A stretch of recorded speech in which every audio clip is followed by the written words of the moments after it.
ہن لباس لکم وانتم لباس لہن، تمہاری بیوی تیرا لباس ہے، اور اللہ بیویوں سے کہہ رہا ہے کہ تمہارے خامن تمہارا لباس ہے۔ جتنا لباس خوبصورت ہوتا ہے اتنا انسان پرکشش ہو جاتا ہے۔ جتنا آپ اپنے لباس کی حفاظت بیوی کی حفاظت کرو گے، بیوی خامن کی حفاظت کرے گی، یہ رشتہ پرکشش ہو جائے گا، خوبصورت ہو جائے گا۔ اس میں ایک بات رہ گئی تھی، وہ ہے نساؤکم حرث لکم۔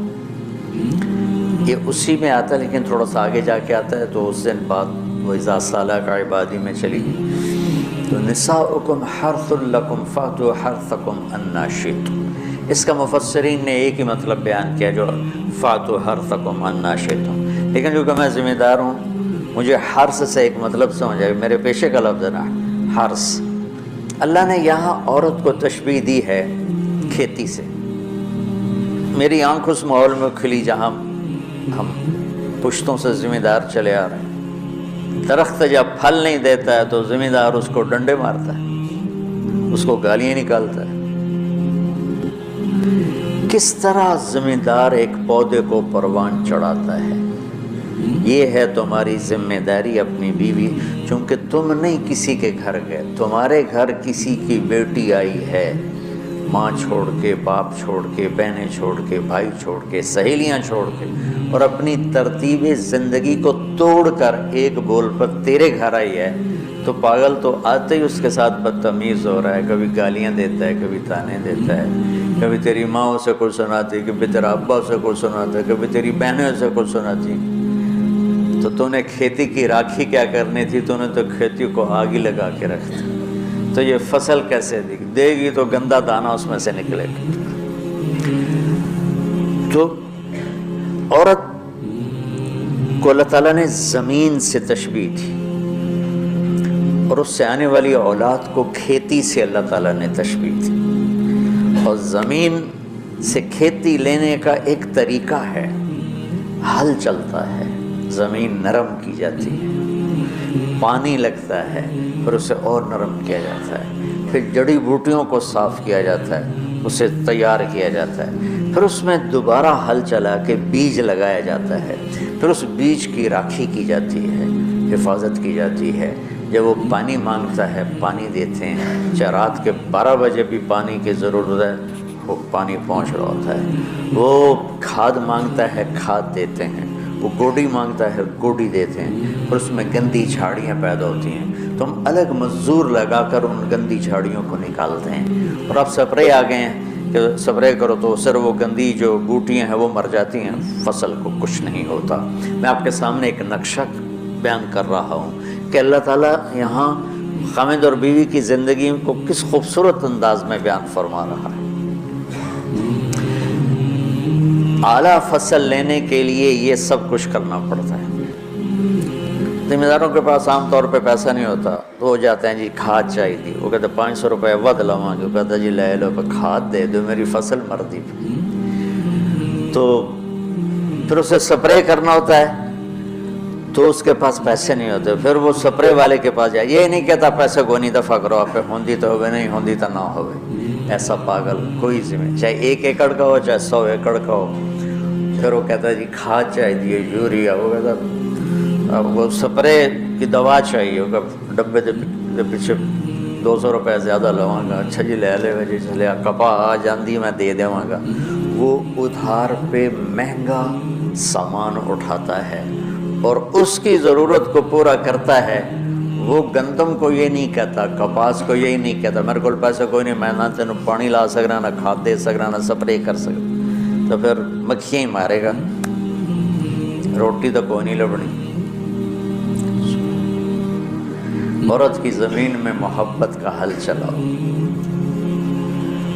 اپنے رات کے آنسوؤں سے اس کو پانی لگاؤ، اپنے اخلاق کے ذریعے سے اس میں بیج ڈالو، پھر اس کو عزت دے کر، احترام دے کر اس فصل کی آبیاری کرو، اس کو اوپر چڑھاؤ۔ اس میں جو گندی جھاڑیاں ہو گئی، کبھی یہ ادھر سے گندا آئے گا، کبھی ادھر سے گندگی آئے گی، کبھی ساس کی طرف سے، کبھی سسر کی طرف سے، کبھی بہنوں کی طرف سے، کبھی لڑکی کے ماں باپ کی طرف۔ بعض لڑکی کے ماں باپ ایسے بے وقوف ہوتے ہیں کہ اپنی بیٹیوں کا گھر اجاڑ دیتے ہیں، شادی کرنے کے بعد بھی بیٹی کو اپنے حکم پر چلانے کی کوشش کرتے ہیں تو خاوند کہاں برداشت کرتا ہے؟ شادی کے بعد بیوی پر ماں کا حق نہیں ہے، باپ کا حق نہیں ہونے کا مطلب ہے کہ پہلے اب خاوند کا حق ہے، پھر ماں باپ کا حق ہے۔ ماں کچھ کہے، خاوند کچھ کہے تو اسے خاوند کی اطاعت کرنی ہے، ماں کی نہیں، ماں کی نہیں۔ لیکن کچھ والدین ایسے ہیں جو اپنے بیٹیوں کو برباد کر دیتے ہیں، پیچھے سے ڈوریں ہلا ہلا ہلا، ایسے کیسز چھوڑے ہیں۔ زیادہ جو مسئلہ ہے وہ سسرالی مسئلہ ہے، تو اس میں وہ جو گندی جھاڑیاں پیدا ہوتی ہیں نا، ان کو وہ سلیقے سے نکالتا رہے، نکالتا رہے، نکالتا رہے، نکالتا رہے، اور اس کی حفاظت کرتا رہے۔ یہ جو آموں کا باغ لگتا ہے نا، تو چھوٹا ہوتا ہے، جب سردیاں آتی ہیں تو اس کو ہم کور کر دیتے ہیں، سر پہلے اس کے اوپر چونے کا سپرے کرتے ہیں، چونے کا، کہ اس کے پتوں کے اوپر ایک تہ جم جائے، اور اس کے تنے پر بھی چونا لگاتے ہیں تاکہ ٹھنڈک اندر نہ جائے، پھر اس کو یوں کور کر دیتے ہیں کہ اندر سردی نہ جائے۔ اتنی حفاظت ایک چھوٹے سے پودے کی جاتی ہے، تب جا کر وہ پروان چڑھتا ہے۔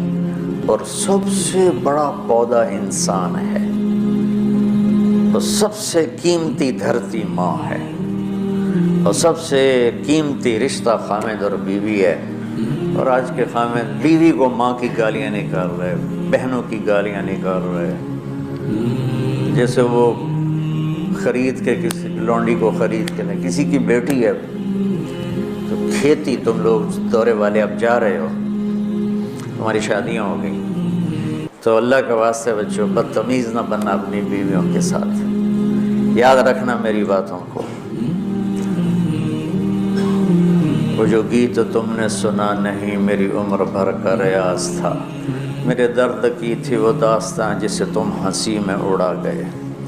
کہیں ایسا نہ کر دینا میری باتوں کو۔ اگر اپنی زندگی کو خوبصورت دیکھنا چاہتے ہو، عالیشان دیکھنا چاہتے ہو، اپنے اخلاق اچھے کر لو۔ چونکہ بیوی کی بات ہو رہی، ورنہ ہر رشتے میں اسی کی ضرورت۔ ماں کا رشتہ ہے، محبت دینی پڑے گی، باپ کا رشتہ ہے، محبت دینی پڑے گی، بہنوں کا رشتہ ہے، بھائیوں کا رشتہ ہے، اولاد کا رشتہ ہے۔ اگر اولاد پر ہی ڈنڈے برساؤ گے تو تم سے متنفر ہو جائیں گے۔ میرے نبی نے کبھی یوں اپنے نواسوں کو ٹچ بھی نہیں کیا تھا، ایسے بھی نہیں کیا تھا، روزانہ جا کے ان کو ملتے، سینے سے لگاتے، اپنی نسبتوں کو منتقل کیا حسنین کی طرف، واعظ نصیحت نہیں کی۔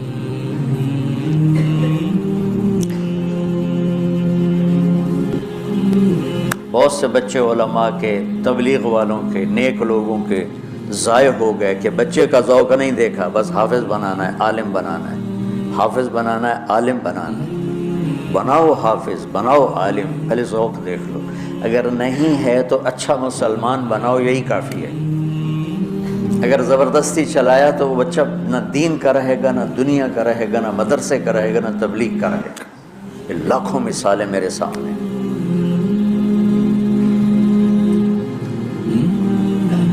تو اولاد پر بھی جبر کرو گے تو باغی ہو جائیں گے۔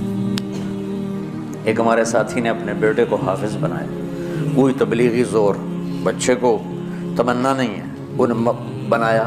جب اس سر نکل آیا اس کا اور اس کی شادی ہونے لگی تو اس کے والد نے کارڈ چھپایا، حافظ فلاں فلاں، انہیں سارے کارڈ جلا دی، جلانے کا مطلب پھینکوا دیا، کہ نئے سرے سے کارڈ چھپاؤ اور حافظ کا نام کٹاؤ، حافظ کا نام کٹا کے میرے کارڈ چھپاؤ۔ یہی فیصل آباد کا واقعہ۔ تو تمہارے ساتھ عالم کا لفظ لگا ہوا، تم کہو گے میری اولاد بھی عالم ہو، 6 مہینے کی اولاد، اس کے سر پہ بڑی ساری ٹوپی ہوئے، جی چاہے تو اس سے لے داڑھی بھی کاٹ لو ہوتی تو اتنے بچوں کے سر پہ ٹوپیاں چڑھائی ہوتی ہیں۔ ان کی فطرت کی زندگی، ان کو کھیلنے دو، انہیں ٹائم دو، انہیں دیکھو یہ کدھر موڑ رہے ہیں، جس طرف ان کا دھارا جا رہا ہے۔ صرف عالم بننے والا ہی مسلمان ہوتا ہے، صرف حافظ بننے والا ہی مسلمان ہے، اور کوئی مسلمان ہے ہی نہیں۔ اللہ نے ہمیں جو دعا سکھائی ہے، رب ہب لی من الصالح، رب ہب لی من العلماء تو نہیں کہا، رب ہب لی من الحفاظ بھی نہیں کہا، من الصالحین۔ نیک ہونا ضروری ہے، عالم ہونا ہو گیا تو ٹھیک ہے، نصیب کی بات ہے، بہت اعلیٰ چیز، حافظ بن گیا بہت اعلیٰ چیز، لیکن زبردستی کراؤ گے پچھتاؤ گے۔ زندگی کے تمام شعبوں کو زندہ کرنا۔ ایک اور آیت سورۃ آل عمران کی ہے، یہ سارے دین کی روح ہے اور یہ دین کا مرکزی نقطہ ہے، مرکزی نقطہ۔ جیسے گاڑی ہوتی ہے نا، اس کا بیلنس کیا جاتا ہے تو پھر وہ صحیح چلتی ہے۔ اس کا ایک نقطہ ہوتا ہے، اس پر آ کر چاروں ٹائروں کو ایک جیسے زاویے پر جمع کرنا ہوتا ہے، پھر وہ صحیح چلتی ہے۔ اگر وہ بیلنس آؤٹ ہو جائے تو سوزوکی ہو یا لینڈ کروزر ہو، وہ سیدھی نہیں چلے گی، کبھی یوں ہو جائے گی، کبھی یوں ہو جائے گی، کبھی یوں، وہ خود بھی تھکے گی اور مسافر کو بھی تھکائے گی۔ تو ہر چیز کا سینٹر پوائنٹ جب صحیح ہوتا ہے تو وہ چیز صحیح چلتی ہے۔ اسلام کا جو مرکزی نقطہ اور پوائنٹ ہے وہ نرمی ہے، شدت نہیں، وہ نرمی ہے، وہ عبادات اور باقی ساری چیزیں اپنی اپنی جگہ پر، لیکن ان سب کو جوڑنے والی جو چیز ہے وہ نرمی ہے۔ یہ میں نے کہاں سے لیا؟ میں ایک دفعہ جا رہا تھا پاناما، تو سورہ کہف کو دیکھ کے پڑھ رہا تھا، ویسے مجھے یاد ہے میں دیکھ کے پڑھ رہا تھا۔ تو جب میں وَلْيَتَلَطَّفْ پر پہنچا تو حاشیے میں لکھا تھا نصف القرآن۔ تو میں ایسی تھوڑی دیر سوچ میں پڑا کہ یہ اللہ تو قادر ہے، یہاں کوئی لفظ لا سکتے تھے اللہ تعالیٰ، یہ کیوں لائے وَلْيَتَلَطَّفْ؟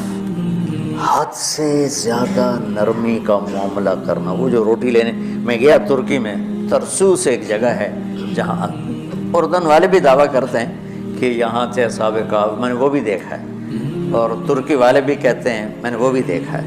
تو ترکی والا قرآن کی تعبیر سے زیادہ جوڑ کھاتا ہے، اردن والا جوڑ نہیں کھاتا ہے۔ اس کا وَلْيَتَلَطَّفْ، اے بھائی کوئی بھاؤ تاؤ کے چکر میں نہ پڑنا، بڑی نرمی سے پیار محبت سے روٹی لے کے آجا، بھوک لگی۔ اور صیغہ مبالغے کا ہے، تلطف، تفاعل، مبالغہ اور تکلف۔ تو تمہارے اندر اگر سختی ہے پھر بھی تم با تکلف نرمی کرو، تمہارے اندر شدت ہے پھر بھی اپنے اوپر نرمی طاری کرو۔ تو یہاں سے مجھے یہ بات سمجھ میں آئی کہ پوری شریعت کا سینٹر پوائنٹ قرآن ہے، اور قرآن کا سینٹر پوائنٹ نرمی ہے، وَلْيَتَلَطَّفْ۔ اب ہمارے ڈانٹ ڈپٹ کو بزرگی سمجھا جاتا، ڈانٹ ڈپٹ کو تربیت سمجھا جاتا، استاد شاگرد کو ڈانٹ رہے ہیں، پیر مریدوں کو ڈانٹ رہے ہیں، امیر مامور کو ڈانٹ رہے ہیں، والدین اولاد کو ڈانٹ رہے ہیں، اور میرا اللہ کہہ رہا ہے نرمی۔ اب آیت سنو، یہ بات سمجھ میں آ گئی؟ اب آیت سنو، اللہ تعالیٰ فرما رہا ہے اپنے محبوب سے، فَبِمَا رَحْمَةٍ مِّنَ اللَّهِ لِنْتَ لَهُمْ وَلَوْ كُنْتَ فَظًّا غَلِيظَ الْقَلْبِ لَانفَضُّوا مِنْ حَوْلِكَ فَاعْفُ عَنْهُمْ وَاسْتَغْفِرْ لَهُمْ وَشَاوِرْهُمْ فِي الْأَمْرِ فَإِذَا عَزَمْتَ فَتَوَكَّلْ عَلَى اللَّهِ إِنَّ اللَّهَ يُحِبُّ الْمُتَوَكِّلِينَ لِنْتَ لَهُمْ بِرَحْمَةِ اللَّهِ، یہ ہونا چاہیے، جو نحو کا قاعدہ فعل پہلے ہوتا ہے اس کے متعلقات بعد میں ہوتے ہیں۔ تو لِنْتَ لَهُمْ بِرَحْمَةِ اللَّهِ، آپ اللہ کی رحمت سے نرم ہو گئے اپنے امت کے لیے۔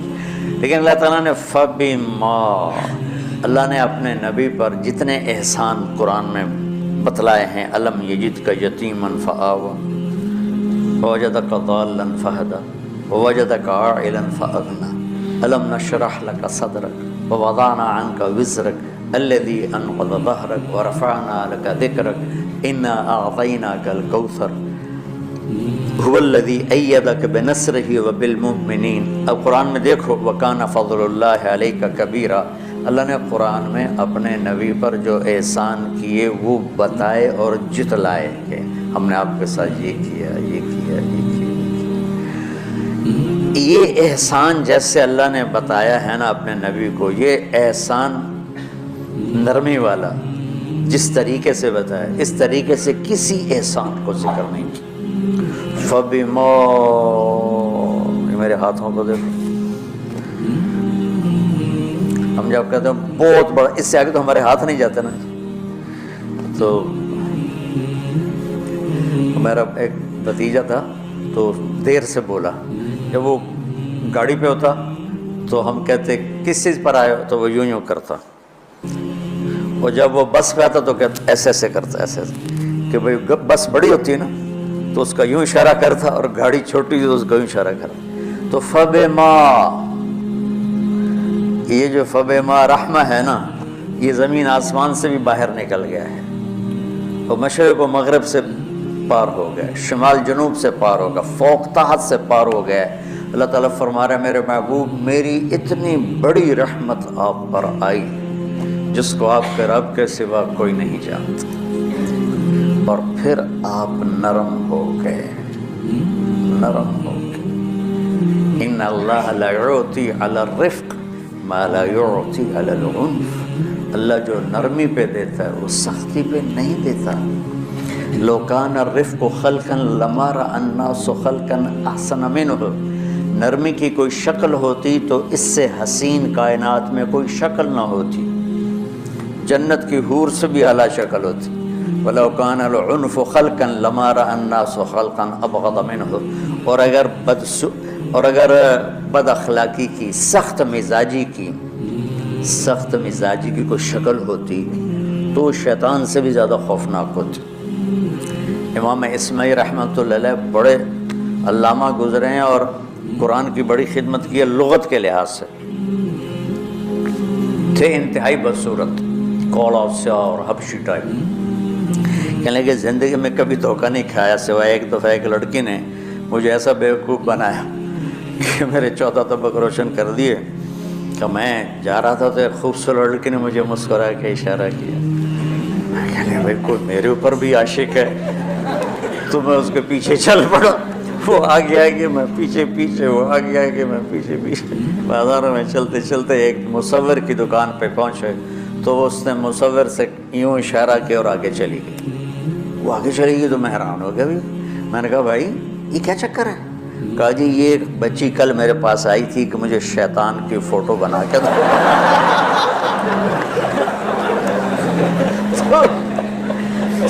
تو میں نے اس سے کہا بیٹی میں نے تو شیطان دیکھا نہیں، تو مجھے دکھا، تو میں اس کا فوٹو بناؤں، تو آج تمہیں لے کر کہہ رہی تھی یہ ہوتا ہے، ایسا ہوتا ہے۔ تو اگر سختی کی کوئی شکل ہوتی نا تو شیطان سے بھی بدصورت ہوتی۔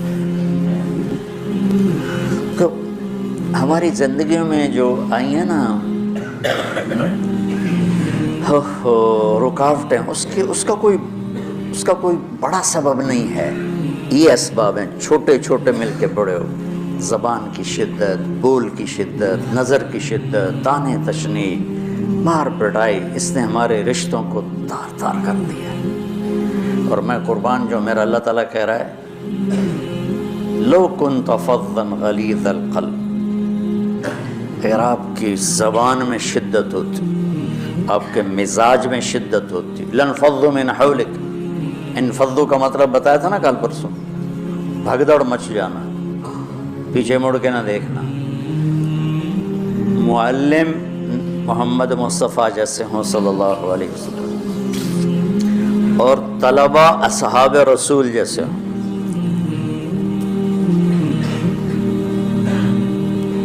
محمد الرسول اللہ، سورہ فتح اللہ نے یوں ایک آیت، محمد الرسول اللہ والذین معہ، یہاں محمد اللہ کے رسول ہیں، یہ دعویٰ ہے، یہ دعویٰ ہے کہ یہ میرے رسول ہیں۔ تو پوچھنے والا پوچھتا ہے کہ اس کی دلیل کیا ہے، تو اللہ کہتا ہے اس کے ساتھیوں کو دیکھ لو، ایسے ساتھی صرف نبی کے ہوتے ہیں اور کسی کے نہیں ہوتے۔ والذین معہ، معیت بہت بڑا شرف ہے، اور وہ کیسے ہیں؟ اشداء علی الکفار ہیں، رحماء بینہم ہیں، وہ کیسے ہیں؟ تراہم رکعا سجدا، کوئی سجدوں میں گڑ گڑا رہا، کوئی رکوع میں گڑ گڑا رہا۔ اور اخلاص ایک باریک چیز ہے جس کو موت سے پہلے ہم دعویٰ نہیں کر سکتے کہ میں جو کچھ کر رہا ہوں اخلاص سے کر رہا ہوں، لیکن وہ اتنے اللہ کے قریب ہوئے کہ اللہ نے ان کے اخلاص کی خود گواہی دی، یبتغون فضلا من اللہ ورضوانا۔ میں صرف قرآن سے صحابہ کو بتا رہا ہوں، تتجافى جنوبهم عن المضاجع يدعون ربهم خوفا وطمعا۔ میرے نبی کے ساتھ چلنے والے صحابہ کیسے ہیں؟ راتوں کو اٹھ اٹھ کے روتے ہیں، بستروں سے جدا رہتے ہیں۔ کیسے ہیں؟ كانوا قليلا من الليل ما يهجعون، رات کو بہت تھوڑا سوتے ہیں۔ وبالاسحار هم يستغفرون، اور پھر سحری کے وقت توبہ استغفار کرتے ہیں۔ یہ کیسے ہیں؟ یؤثرون علی انفسهم ولو کان بهم خصاصہ، خود بھوکے رہ کر یہ اوروں کو کھانا کھلاتے ہیں۔ یہ کیسے ہیں؟ لقد رضی اللہ عن المؤمنین اذ یبایعونک تحت الشجرہ فعلم ما فی قلوبہم۔ یہ کیسے ہیں؟ یہ قرآن صرف بتا رہا ہے کہ صحابہ، آخری بات درجہ بندی کی، لا یستوی منکم من انفق من قبل الفتح وقاتل۔ میرے محبوب، آپ کے صحابہ کے دو ہیں جماعتیں، ایک وہ ہیں جو فتح مکہ سے پہلے ایمان لائے، اور ایک وہ ہیں جو فتح مکہ اور اس سے آخر تک ایمان لائے۔ یہ جو بعد والے ہیں نا، یہ پہلے والوں کے برابر نہیں ہو سکتے، اللہ نے فرق مراتب رکھا ہے۔ اتنے بڑے مقام کے لوگ، لفظ کیا آ رہا ہے؟ لن فضوا من حولی، یہ آپ کو چھوڑ کے بھاگ جاتے۔ سختی اتنی بڑی بلا ہے کہ اتنے دھرتی نے کسی نبی کے ایسے ساتھی نہ دیکھے گی، اور ایسے عظیم انسان دنیا میں نہ آئیں گے۔ انبیاء کے بعد عظیم ترین انسانوں کا ٹولہ، لیکن وہ بشر تھے، ان سے خطائیں ہوئیں، ان سے گناہ ہوئے، پر اللہ نے کہا جاؤ ہم نے معاف کر دیا، کلا وعد اللہ الحسنی، جاؤ سب کے لیے جنت ہے۔ تو میرا اللہ کہہ رہا ہے میرے محبوب، اور اب تھوڑے سے احادیث سے سن لو۔ آپ نے کہا ابو بکر جنتی، عمر جنتی، عثمان جنتی، علی جنتی، طلحہ جنتی، زبیر جنتی، سعد بن ابی وقاص جنتی، عبد الرحمن بن عوف جنتی، ابو عبیدہ بن جراح جنتی، سعید بن زید جنتی، بلال جب جنت میں جاتا ہوں تیرے پاؤں کی آہٹ اپنے آگے آگے سنتا ہوں۔ جس نے جنتی عورت کو دیکھنا ہو ام رومان کو دیکھ لے، بڑے بڑا مناقب صحابہ اٹھا کے دیکھو۔ میرا ایک امتی آئے گا جنت کے دروازوں پر تو 8 دروازے کھل کے کہیں گے مرحبا، ادھر آ جائیں، ادھر۔ سلمان فارسی ایسے ہوئے، یا رسول اللہ کون ہے یہ؟ صاحب نے کہا یہ بیٹھا ہے ابو بکر، اس کو جنت کے 8 دروازے پکاریں گے۔ عمر، ایک محل دیکھا بہت عالیشان، میں سمجھا میرا ہے۔ جب جانے لگا تو فرشتے نے کہا آپ کے غلام عمر بن خطاب کا ہے۔ عثمان، جنت میں ہر نبی کا رفیق ہے، میرا رفیق تو ہے۔ پھر حضرت علی کا ہاتھ پکڑ کے کرتے یہاں لگا لیا، علی تو بھی خوش ہو جا، جنت میں تیرا گھر میرے گھر کے سامنے ہے۔ طلحہ، زبیر، ہر جنتی کا ایک خادم، میرے 2 خادم طلحہ اور زبیر۔ تو اس ایک لائن لگی پڑی ہے، اور میرا اللہ کہہ رہا ہے میرے محبوب اگر آپ کے مزاج میں شدت ہوتی تو ایسے عظیم الشان لوگ آپ کو چھوڑ کے بھاگ جاتے۔ بچو کیا کرو، سنا کے بھی تھک گیا ہوں۔ ایک بلبل ہے کہ ہے محو ترنم اب تک، اس کے سینے میں ہے نغموں کا تلاطم اب تک، قید موسم سے طبیعت رہی آزاد اس کی، کاش گلشن میں کوئی سمجھے فریاد اس کی۔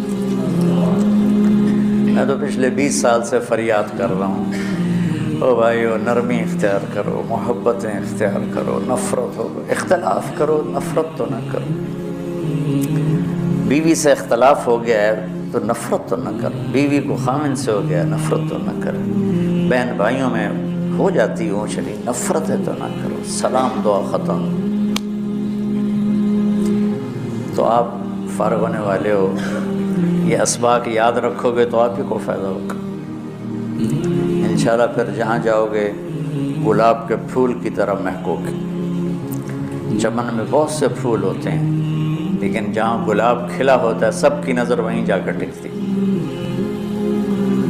تو اگر آپ نے میں نے یہ اخلاق بنا لی، یہ نرمی اپنے اندر پیدا کر لی، تو اللہ کی قسم گلاب کے پھول کی طرح مہکو گے بھی صحیح۔